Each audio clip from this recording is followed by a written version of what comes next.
start this. All right, welcome to my stream, guys. Today I'll be cleaning my computer. Gonna also upload this to my YouTube channel just for more content to have.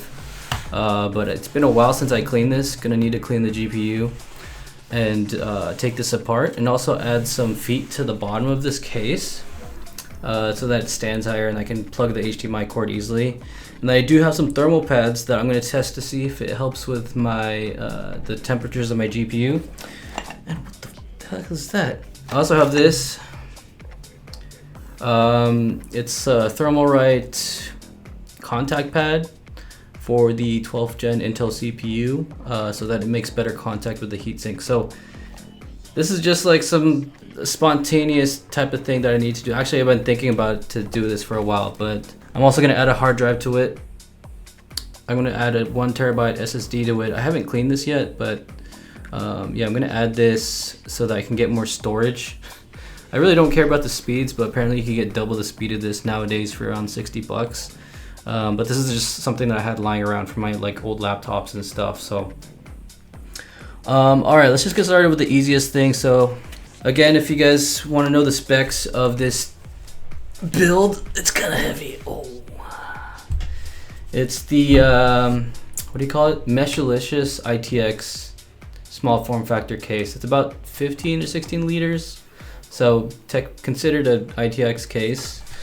And then this is where you plug in the HDMI cords in the bottom. So that's why I have to raise it. You can see the HDMI cords right here. By adding some feet that I got from Target. Gotta make sure it's center. So that's 4, right? I feel like I should have done this after.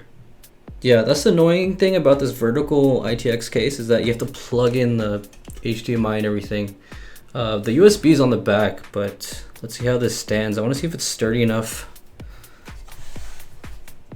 Yeah, this thing is heavy. All right, there we go. Yeah, it seems pretty sturdy, and you can't even see the feet. So easy fix for those that want to add some feet to their computer. All right, so I guess I'll also talk about how my experience with this case is. Yeah, I mean, I love it. The thermals are great.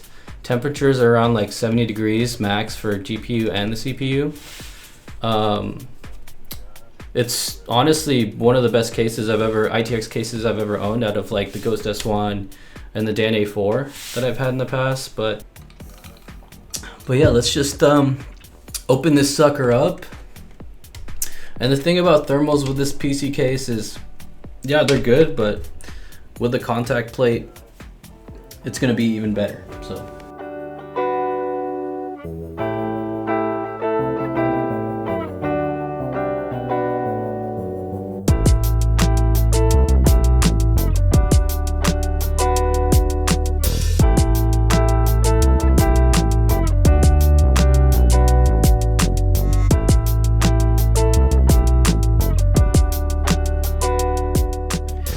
I'm just gonna take a toothbrush, just go like this, hold the fan down. You can see all that dust. That's why I didn't clean my desk today, because I know I'm gonna have to clean it after I do this. But if I were to do a full clean, I would remove the heatsink on this GPU and clean the heatsink. The heatsink's pretty important to clean. It's that silver block of metal in there. Clean all the fins. And then I'll do a total repaste. So screw that. Let's just keep it how it is. Looks like the GPU is still, you know, mainly dust free. So what I'm gonna do right now is use this contact frame and install it. So I heard you have to be really careful with this thing. Hopefully I have thermal paste.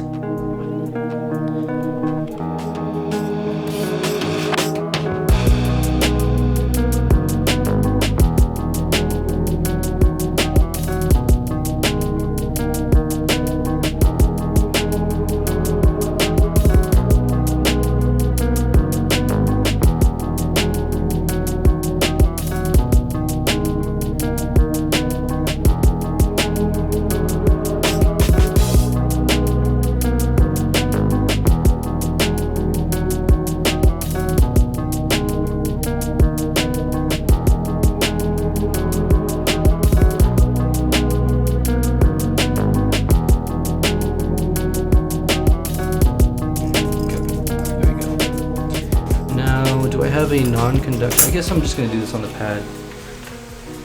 So scoot this over. There we have our motherboard.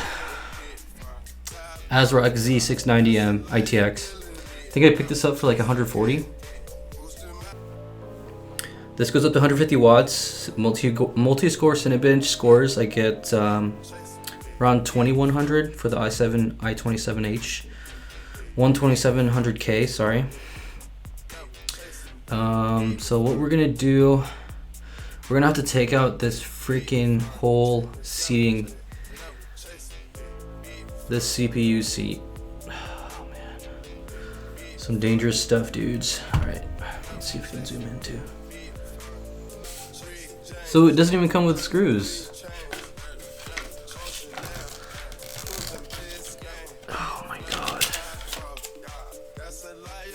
So take out the screws and okay, so I see. So these, you can see how different the color these are. I gotta work with this, taking these off and replacing it with this. Okay, so sounds easy enough, right? Not. 2 days later.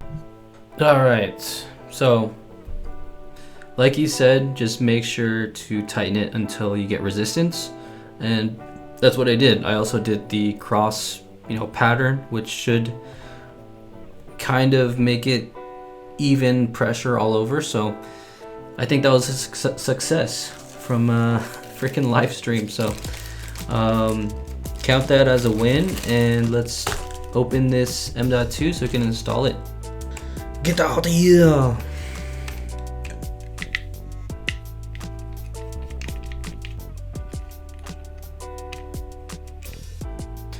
Ooh, I do need an extra M.2 screw for this. I wonder if you could just leave it unscrewed.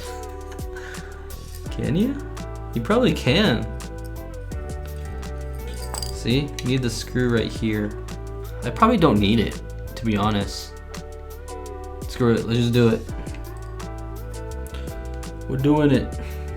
As long as this is on, I think we're fine. Yeah, it's still on securely, so why not? And that's it. That's all the modifications on the motherboard that I'm gonna do today. So again, we have the LGA 1700 contact frame from Thermalright. Supposedly supposed to increase thermals by making the contact of the cooler to be more flat on the CPU, and then added a terabyte of storage for my SSD. So let's put this back in, and yeah, we'll do that right now.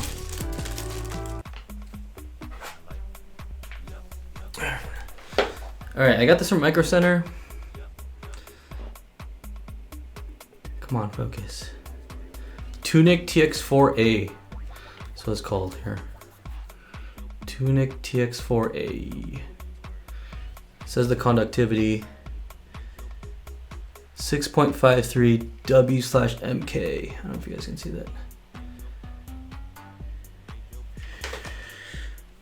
Hopefully I have some. Look how it's like the syringe is already pressed all the way.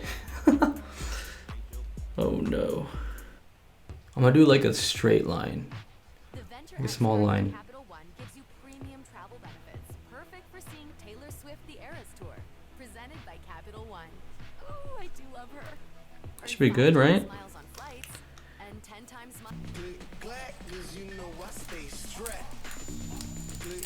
Oh well.